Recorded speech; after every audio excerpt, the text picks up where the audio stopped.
Welcome to Simple Healthy Life, where our goal is to have real, insightful conversations on topics that we find interesting and people that we find interesting. And today we have Jim Forand. And Jim, yeah, I mean, a remarkable individual who biked across the country at the age of 63. And yeah, I met Jim through a good friend not too long ago, actually, and he started to share his story. As many of our guests, that's kind of the way that they navigate their way onto the show. And yeah, I was really fascinated by a lot of different things about his story, and so I don't want to reveal or speak too much for him, but.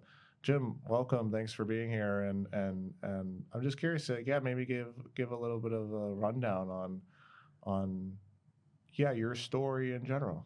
Okay. Well, first of all, thanks for having me.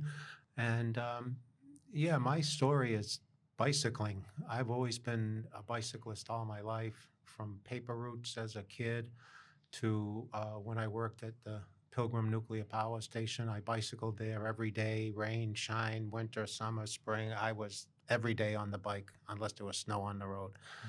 But then when I left there, I got into a position where I was on the road working at hospitals throughout New England and the country, as a matter of fact. So bicycling, I kind of got away from it. But then I realized that every hotel I stayed at has a stationary bicycle in the gym. So I started getting back into it that way, bicycling stationary bikes. And then I began bringing my bicycle with me on jobs that I could drive to and bicycled as much as I could. And I got on that bicycling app, Strava, which you can record all your miles on it. And before long, I was bicycling 10 to 12,000 miles a year. Wow. In the Northeast, up here? In the Northeast, pretty much, yeah. Wow. Washington, D.C., Philadelphia was a favorite of mine, and up here, of course. Wow.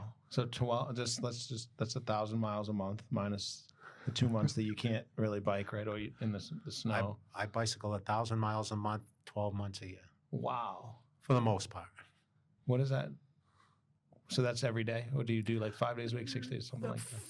Anywhere from 5 to 6 days a week. How long have you been doing this for? The Strava thing, I would say about 8 years now, documenting my miles. So kind of in your mid-50s, you decided that you were going to start to document your miles. Yes. And it really catapulted us when I went on a job down in Maryland. They were right along the Potomac River. And the hospital engineer said to me, "Hey, do you have a bicycle?" I go, "At home." He says, "Well, when you come back next week, bring your bicycle because there's the Chesapeake and Ohio trail right by the hospital." And I says, "Okay." So I had it was like a gravel bike, and I brought that. I got on the gravel trail, and I learned that it was 180 miles from Cumberland, Maryland to Washington, D.C. So I made it a point to make sure I rode the whole thing in different sections, different days. And that was probably what really got me hooked back into bicycling. Really? Chesapeake and Ohio Trail. 180, you were just like, I think I'll do it. Well, the best thing is there was no cars on that. You'd even see very few people on it. So it was really nice. And there's one highlight of that whole ride. The path was actually a tow path for the mules to pull the barges through the canal, because they had made a canal parallel to the Potomac because the Potomac is unnavigable. So this path that the mules would pull the barges down the canal or up the canal was the bike path. And it surprisingly went right through a mountain. Wow. And that was called the Paw Paw Tunnel. And that was phenomenal, because if you didn't have a light with you, you couldn't see the hand in front of your face when you went through that tunnel. Really? Yeah. It was awesome. Seeing the world through a bicycle, like seeing the world that way. Right. Like, it's one thing to drive and go by at 60 miles an hour, but having that window must be pretty incredible. It is incredible because not only the sights and sounds, you even get aromas from like restaurants along the path you're bicycling, and it's just phenomenal. So you're mid-50s, you decide you're going to just start, you just want to get back into it, and then became passionate about it, and then I imagine spend a couple hours a day on your bike every day. Minimal. So after work or... Oh, yeah. Yeah. And then you decided you were going to bike across the country. Well, the thought was always in the back of my mind, but I was always like, oh, no, Jim, you can't do that. That's too much, But when I did a few years of 10,000, 12,000 miles a year every year, I was like, why not give it a shot? So when I put in for the vacation time and my company approved it, 6 consecutive weeks, I was raring to go. Did you tell them what you were going to do? Yes, I did tell him. Yeah. Wow. How many miles is it across the country? My trip ended up being just under 3,800 miles. Wow. I used an app called Bike Map, and you can select different ways you want to travel. You can select exclusively bike paths when they're available. You can choose fastest route. You can choose dirt roads as much as possible. Well, I kind of did the fastest route across the country because I wasn't sure if 6 weeks was enough, But once I got going, I knew I was going to make it in an allotted time.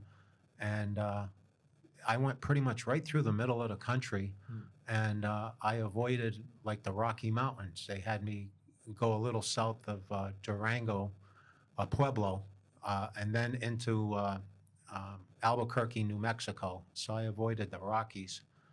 But I've talked to a lot of people that said the Rockies is easy or easier compared to the Appalachians. The Alleghenies going through Pennsylvania was that was quite a trip because the elevation that you have to bicycle up was about 8,500 miles a day for 3 consecutive days. Jeez. And once I got done those 3 days in Pennsylvania, I was like, I can make it anywhere because I never climbed like that before.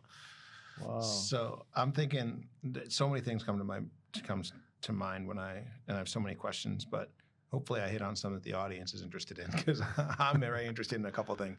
Number one, of course, I've never given it much thought, but if I was going to do what you did or attempt to do what you did, I feel like I would try to bring so much stuff with me, right? Like I feel like I feel like I need this, I need that, I need snacks. We just keep talking about snacks. Oh, believe me, all sorts I of did things. all that. Did you? Yes. How did that go? The bike was so heavy. I went to lift up the back end of the bike, and I go, I don't even want to know how much this bicycle weighs because that would only I would be thinking about that weight going up those 8,000 feet climbs in Pennsylvania. So I had no idea how much the bike weighed, but I had packed it with everything I thought I needed. And I had all the camping gear on there. I had power bars, protein bars. I had, of course, water, but you replenish that 2-3 times a day. But I had a lot of things, change of clothes, all that stuff. Now, 2 questions. One, you said camping gear, so you plan to do some camping? I planned to camp, but I had a hotel points from being on the road with my job, so I stayed at a lot of Hampton Inns because I had a free breakfast every morning, and that worked out tremendously. So, little plug to Hampton Inn. Yeah. And then, did your bike get lighter, like throughout stuff you left behind you didn't need?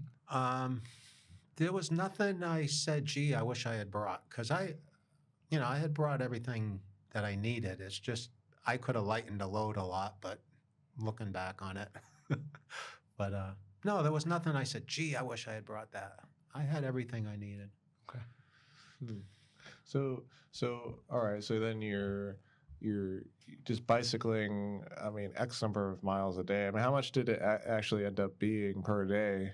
I averaged 126 miles a day for the first 26 days. And at that point, my wife called me and said, Jim, you're going to have to stop. I go, why? I'm on a roll here. This is like, contagious. I got to do 100 or so miles every day. She says, no, you're going to beat the welcoming party at Huntington Beach by 4 days if you continue at this rate. So our family lives in Scottsdale, a niece of ours, and I spent 4 days there. They have a pool, and I just melted in that pool every day. But I bicycled every day there too. Yeah. So what is Just it? around, just Yeah. Yeah, I did 50, 60 miles a day just to, keep me from getting withdrawals. That's So funny. what is 120 miles a day? What's that, like hours? Like just average? I mean, Well, I'm sure. see, it really, again, I didn't have like any time pressure. I just knew I needed to get from one hotel that I'd leave in the morning to the next hotel. Some of them were 140 miles away, some were 120, some were 100.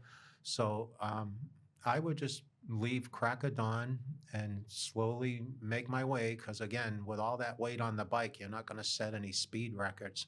So you just pedal along, and if there's some site you wanted to stop and check out, you'd do that, or a restaurant, if you were hungry, you'd stop. It was anywhere from 8 to 12-hour days on the bike. Wow. Yeah. Did you have to replace your seat? Nope. No. I did have like an extra seat cover pad. I started the ride without the pad on it, and then about halfway I tried it, and I go, that's staying on the bike. What about like I lost my question. It was about flat tires. I had 4 flats, and they were relatively easy as far as I didn't mess around with trying to patch the tube. I just tossed the tube and put a brand new tube in, and I was on my way in minutes after getting a flat. And give us a story. Give us something that like where you're in a hairy spot. Anything that you didn't think you were going to make it or any of that? Again, it's almost like the entire trip was surreal, because I was never at any point feeling, oh, this is a bad spot to have a flat, or one of the flats I remember getting into Pennsylvania, and I made it to the hotel, and when I got off the bike, I said, gee, let me feel this back tire. It was half flat. So it was, it was going to be flat the next morning, but I changed it right there in the hotel. I had 2 like that in hotels. There was one on the side of the road, but it was out in the middle of Kansas, out in the middle of nowhere. And that one was almost like I was filming a tumbleweed going across the road. And I didn't realize it, but the tumbleweeds will drop like, they call them goat's heads. They're like basically a briar in a bundle. Well, I ran over one of those when I was filming the tumbleweed, and that gave me the flat tire. So I was on a dirt road at that point. Wow. Yeah. And you brought some camping gear. Were you ever able to camp out? Yes. I wasn't planning to camp out, but I put the hotel address in, and it ended up being Parker, Kansas. And I pedaled into Parker, Kansas, and it happened to be like 10:30 at night when I got into the town, out in the middle of nowhere. And I get to the address, and it's a vacant lot. And a couple houses down from there was some locals out in their yard talking, and I went up to them and I said, hey, was there a hotel on this corner? And they said, yeah, but not for years. So I said, hey, I passed the park. Do you think I could camp over there? They said, that's what we would do. So I set the tent up in the park. It was probably 11 o'clock by that time. Set it all up. I finally settled in. It was probably about 12:30, 1 o'clock in the morning when I fell asleep. I think it was 2 a.m. A train went by, and it shook the ground. It woke me right up, and the train is blowing its whistle at 2 a.m. Dogs are barking, and it was like I couldn't believe the train was blowing its whistle at 2 in the morning. So I finally fell back to sleep after that. And lo and behold, the same thing happened at 4 a.m. with the train. This time, roosters joined in with the dogs barking, and it was just too much for me. So I packed up 4 in the morning, got on the bike, and pedaled to the next city that had a hotel, 100 and some miles away. Yeah. I feel like that family's like chuckling. Yeah. Well, the other thing is, houses in the area, I noticed they would blast music when the train was coming by because they didn't want to listen to the train either. So it was very memorable. Yeah. So would you say then, like, the hardest part of the journey was like kind of like when you got started then, when you're going through like the mountain terrain? The most difficult was definitely the first few days because Pennsylvania, came up quick, and it was it was difficult. Pennsylvania, toughest bicycling I've ever done. What were your thoughts like at the time? I mean, were you like, oh boy, like I regret doing this? Well, there was some of the hills I'd actually stop about halfway. I'd take my shoes off, my socks off, and just lay on the side, like well off the road, and just rest. And I would say to myself, there's got to be a downhill after this uphill. And lo and behold, there was, but it seemed like those uphills were a killer. They were a killer. And that's such a crazy elevation gain, though. 8,500. I mean, I don't know if people recognize that, but Yeah. I believe like if you've ever hiked up Mount Monadnock, I believe that's 3,500, and I mean that's some elevation gain Yeah. right there. Five. Oh, it's Monadnock? Monadnock. Yeah, Monadnock 35. And then Mount Washington's like 5, right? Yeah. And like when I do a typical 100-mile ride around here, I'll get like 3,000 feet climbing. So Yeah. I couldn't compare any of my rides to the 8,500 feet for 3 days in a row. Right. It was crazy. It must be interesting to think about, like, so I think about doing it, right? Because of course we're having the discussion, and I'm like, yeah, I could do that now. But I think about like, okay, I got to get my legs in shape, right? I got to get myself ready. You were ready. You doing Yeah. 12,000 miles a year. Yeah, the legs is actually probably the lesser thing. The rear end, you got to get your butt used to that seat and being on the seat for 8 to 12 hours a day. That's the key. That's why I asked about the seat cover. Yeah. I think about spin class. I'm like, oh man, this is hard. We must have those pants, like padded pants, bike pants. I had the padded pants, of course, but backing up to the very first day. In fact, I'll get to the point about the pants and all, but the very first day, I live in South Meadow Village in Carver. They had a very big send-off for me that morning, and I had a police escort out of the village, and I pedaled over to Three Hearts Farm in Plymouth on Beaver Dam Road because they were having a send-off party there. And that, by the way, is the group I did a fundraiser for the veterans and first responders. Anyway, I get to Three Hearts Farm, and I start hearing people talking about a tornado warning. Uh-huh. And On I day said, one. On day one, tornado warning. And I'm looking around, I'm like, it's a little gray, but, no big deal, So I got my second police escort after the send-off. They escorted me from Three Hearts Farm all the way into Miles Sanders State Forest. And once they left, I pedaled through the forest. I had my nephew join me for the first 100 miles or so, and a friend of mine also joined me. So there was 3 of us for the first few miles. Well, once we got out of the forest, the skies opened up like you could not see the hand in front of your face type of rain. And I put up with that type of rain the whole first day. And needless to say, I was soaked. I mean, I was soaked like you read about. And trying to pedal a bicycle with soaking wet shorts and the padding and all that, it was a mess, to say the least, after the first day. Did you run into any weather like that later on? I had half a day in Pennsylvania and all the climbing of rain, good steady rain, but nothing like the first day. And only one other day was in Arizona.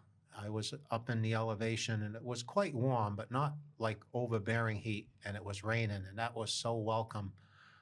in Payson, Arizona.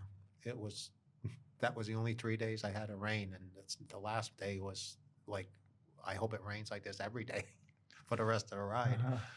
Tell the audience, if you don't mind, and me, what were the dates of this ride? August 18th, I left Three Hearts Farm, 2023. 2023, and I arrived in Huntington Beach September 23rd. And that was after taking 4 days off. So I always tell them, I could have been there on the 19th. You know? But, Wow. Incredible. Yeah. So was there, aside from like the mountains right at the start there, were there any other like tougher terrains, or was it mostly just smooth sailing? there was one kind of I would call it somewhat dangerous area in Arizona. There was absolutely no room on the side of the road for bicycles. It was a paved road. And those Arizona drivers would race by you, and it felt like they gave you like 3 inches. You know, like it was a little hairy there. Thankfully, that didn't last too long. I even there was a police officer on the side of the road, like just monitoring traffic, and I went up to him. I said, "You know, a lot of the states I pedal through, they have signs saying, please allow 3 feet for bicyclists." I said, I noticed Arizona doesn't have that. He goes, you're right. Well, yeah, I can say I just was in Arizona last week, and yeah, I could tell they're not the best drivers. Yeah. Sorry, Arizona. Did you happen to see? Sorry to change topics real quick. Did you happen to see the fully autonomous Ubers out there? No, Taxis? No, I haven't seen it. Didn't In see Vegas, yes. Yeah, there was something they there. they were in Vegas to. Yeah, they're definitely in Arizona too. Like Yeah. leaving the airport, like just get in. There's no driver. Yeah. Well, I heard about that. That's why I started buying Uber stock, because I'm like, that's pretty good. That's a pretty good idea. I think that's pretty good. So, the only thing I can compare it to is like people that do the Appalachian Trail. That's on my bucket list as well. Is it? Yes. Okay. So when I think about that, and I have never done the Appalachian Trail, although I've done quite a bit of it, like in pieces. What's it like just being alone, just being, for 3,800 miles? I guess I'm the type that being alone didn't bother me, especially. Again, it was so surreal. I had like 400 Facebook followers that were following my page on the ride across country. And they were all, messaging. I'd get to the hotel at the end of the night and I'd try to respond to all these questions and messages. And I felt like I had 300-400 people with me on the ride the whole way across country. It was surreal, that's all I can say. What an amazing feeling. Yeah. Feel supported like that. And I would do Facebook Live videos. And the one that everyone it was amazing how many people watched it and liked it. I was just leaving New Mexico, and I got into Arizona. And of course, I'm on a back road out in the middle of nowhere. There's wild horses in the road. And a vehicle passed me, and I was kind of waving them like, slow down, because there's horses up there. Well, the horses didn't move out of the road for the car. The car had to weave through the horses and slowly pass them. Well, when I approached them, they heard my bike, like the gears and all that. They took one look and they were frightened, so they started galloping down the sides of the road with me in the middle, and I'm filming this whole thing. Wow. And people just absolutely love that. That is a cool experience. That was a highlight of the ride. It's kind of like we talked about, like the way you get to see the world through a bike. Right. Yeah. You'd never, with an automobile, you'd be weaving through those horses, and the horses would be standing there looking at you like you're domesticated, but they were not domesticated horses. They were wild. Very cool. Yeah, I was surprised by that last week as we were driving on some of those like lesser populated roads. I mean, there's just like wild cattle. Like, I didn't know that was a thing. Like just wild cows on the side there. Yeah. I'm like, interesting.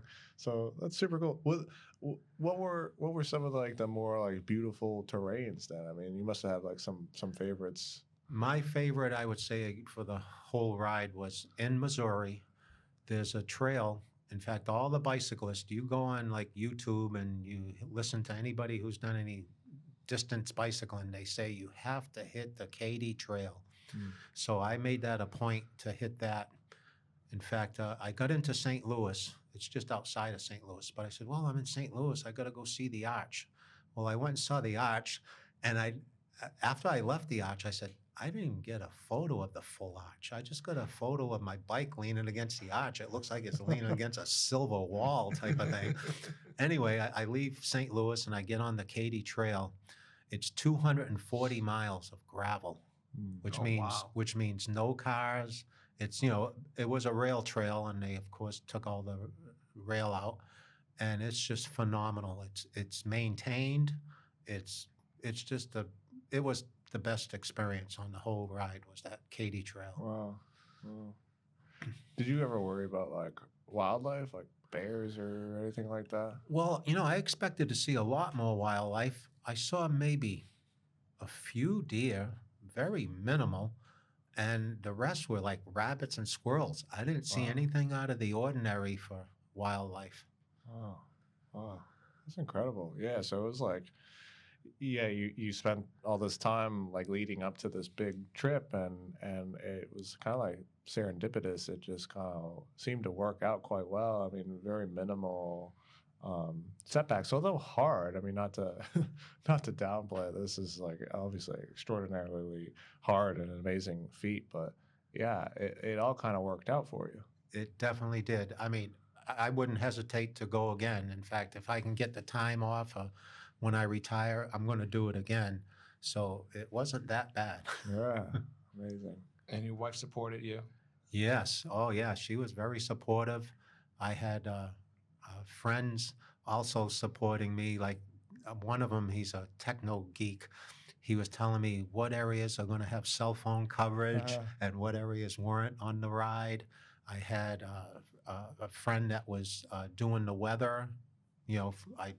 They knew which city I was going to hit the next day, and they'd give me the forecast for the ride. And it was just unreal. And to do it in August, I was anticipating some really hot days. Every city I pulled into at the hotel, they would say, good thing you weren't here 2 weeks ago. We had one heck of a heat wave. Wow. And I was like, this is not bad. Maybe 90, 92 a couple of the days, but there was none of that blistering heat, nothing. Even in Arizona, it wasn't bad. Wow. Did you any stories that you didn't tell your wife just because it was? Well, yes. Now's the time. I was pedaling along this road, and it wasn't overly busy, but I said, I'm going to cut across the grass and get up on that sidewalk. Well, unbeknownst to me, the grass was much lower than the sidewalk, but you couldn't tell because the grass had grown up. And when I hit the edge of the sidewalk, I flew over the handlebars. I didn't hit the sidewalk, thank goodness. I hit the opposite side of the grass, and I kind of laid there for a minute saying, hey, I'm not hurt.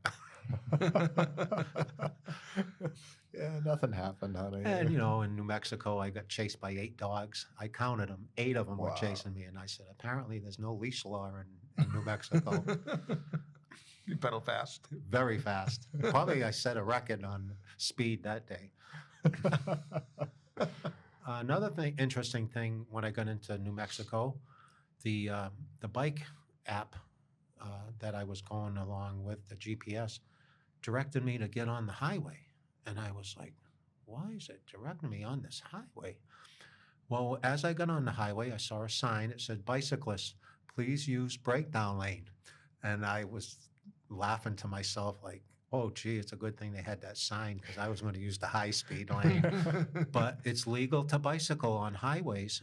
And I was a bit, taken aback. I was like, bicycle on a highway? Well, it turned out it was the most safest spot I've ever bicycled because you had like a 10, 12-foot breakdown lane in width. It had a rumble strip. Wow. So if any car was coming up behind and hit that rumble strip, you immediately, would get off to the side. Not that that ever happened, but I had 12 feet. You don't get that on most Wow. roads, Yeah. any road for that matter of fact. So it was like very, very safe pedaling on a highway, believe it or not. Wow. Then you get to Arizona and you get nothing. Yeah, yeah. Well, it was, I think in New Mexico when it directed me on the highway, there was no other like back roads that paralleled where I wanted to go, so it allowed bicyclists to go on the highway. And yeah, it was, and the same thing in California. And when I got into California, they were building a new section of Route 10. So the old section had all the vehicle traffic on there doing their 70, 80 miles an hour. And I got to ride the brand new highway that was all laid down. It should have been open, but it wasn't. And I had miles and miles of a highway all to myself. And I was just like, this is never going to happen again. That's amazing. That's so cool. Yeah, since so then you must have like, I mean, you're a pretty social person. You must have met some like amazing people along your journey.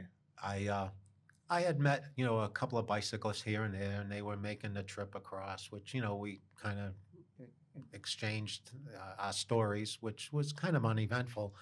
But I was leaving Kansas, which was 5 days to get through Kansas. So I was just getting out of Kansas, and I saw this bicyclist coming towards me, and he kind of veered over to my side, and he told me, he said, "Hey, up in the next town, you got to check out this diner. There's a guy that's jogging across the country." So I says, "Well, that's the hotel is right next door." So I said, "I'm going to check this place out." I go into the diner, and this guy, big long beard and shoes off, feet up on on the chair, charging his cell phone. And I went up to him. I said, "Oh, are you jogging across the country?" He goes, "I certainly am." And he shows me his hat, which was Bubba Gump. You know, he goes, I'm the Forrest Gump of Germany. I'm the German Forrest Gump," is how he said it. So I says, "Well, you know, what's your story?" He says, "Well, I started in New York on bicycle. I bicycled to LA.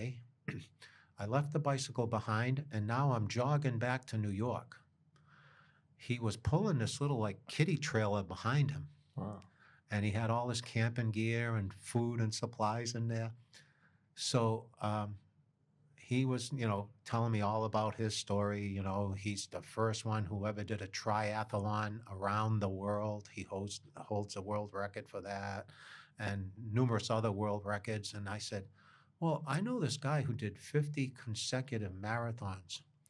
And without hesitating, he goes, "I've done 70. And I was like, "Okay." And the more I got to learn about him, he made it back to New York, obviously. And the next day was the New York City Marathon, so he ran in that. Oh my God. He took a couple months off after that, and then he did 120 consecutive days of a triathlon and set the world record for that. Wow. So, you know, in talking to him, I was like, all I'm doing is bicycling across the country. This is easy compared to what this guy's doing. But yeah, I guess he's a motivational speaker, and he's quite an interesting character. Wow. Oh. Yeah, isn't that so interesting too? I mean, here you are doing something amazing, and then you like meet this next caliber of like insanity, and you know, there's always someone. There's always someone. I wanted to ask him. I said, "But who are you fundraising for?" Right, right. Well, that's the real question. I mean, how is he not working? How is he able to do that 120 days? I have no idea. Yeah. So then, all right. So then you get to the welcome party. How was that? I don't think I heard about how that went. Well, you know, my wife orchestrated all friends, former co-workers, present co-workers. There was probably about 20 people at Huntington Beach. And there was also a veteran there that was thanking me up and down for doing the ride for veterans. I pretty much, you know, hugged and kissed everybody, and then I made a beeline right to the ocean, and I dipped my tire in the ocean because that's, you know, one of those things you do when you do cross country. Dip the tire in the Atlantic, and then you dip the tire in the Pacific. Okay. And, you know, we stayed at Huntington Beach for maybe an hour, and then we went to my best man was there too. We went to his house, him and his wife's house, and we had a pool party for the rest of the day, and it was phenomenal. Cookout, pool party. What a way to end a trip. Wow. So So, I mean, all that time spent alone, the time, I mean, the decision to say, all right, well, I'm going to go do this. I mean, that's, obviously like requires a ton of setup, a ton of courage.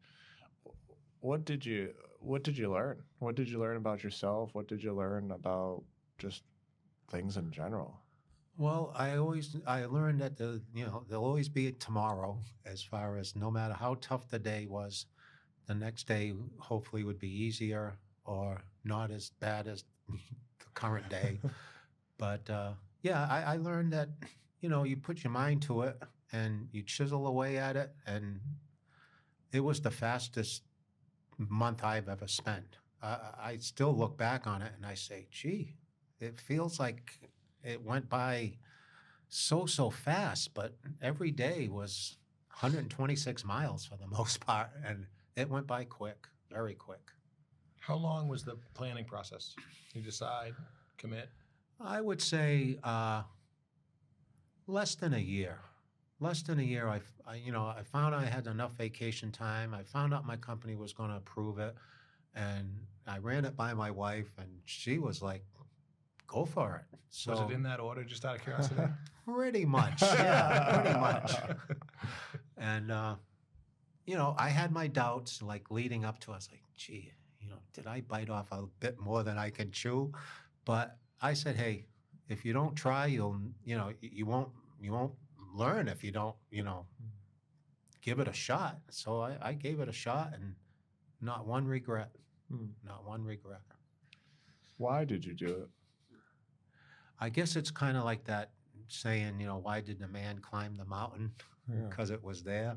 Well, that was always, anybody who does a lot of bicycling, you always hear, I'd love to bicycle cross country. And it was just one of those mountains that I said I need to climb. So I went for it.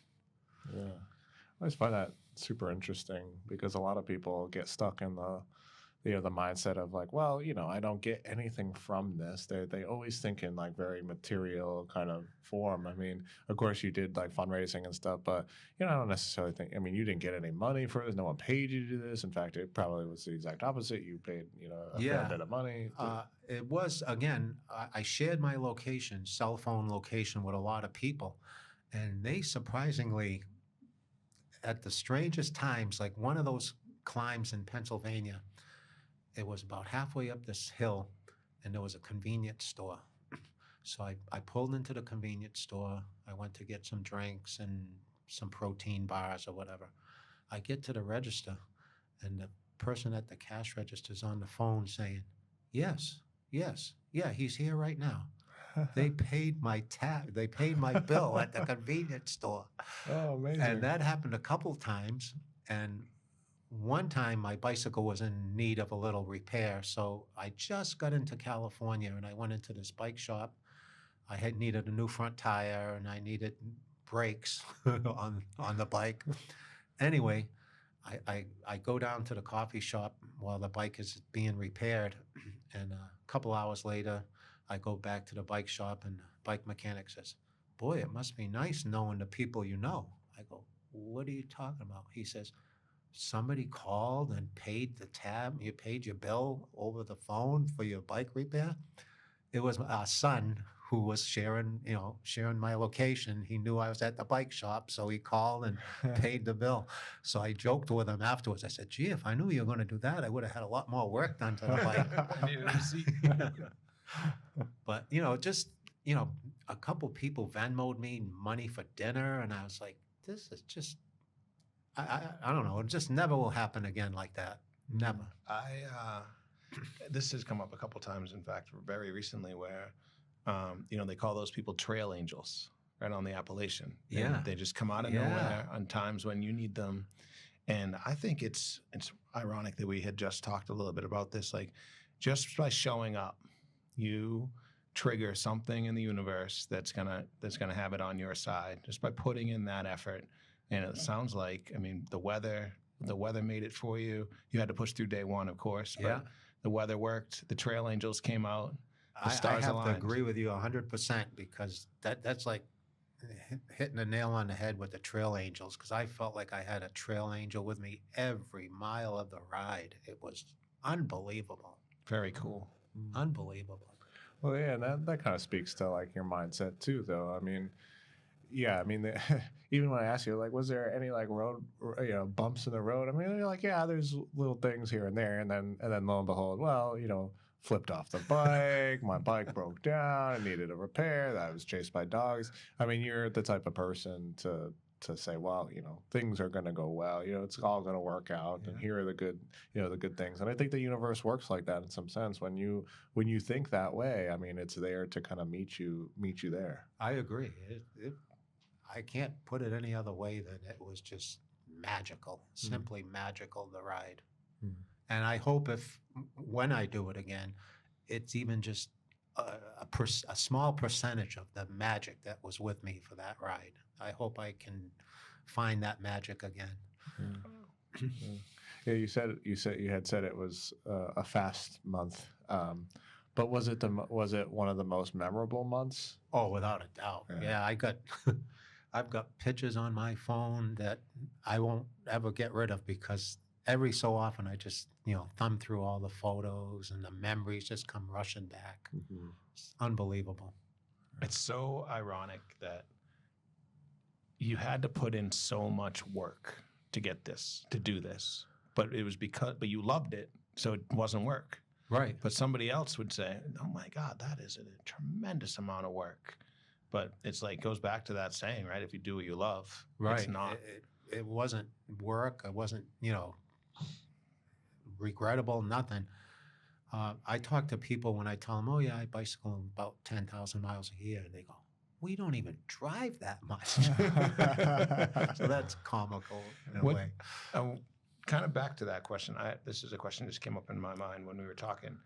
What's your route look like on a daily basis? Like, do you have like 100-mile route you do around here?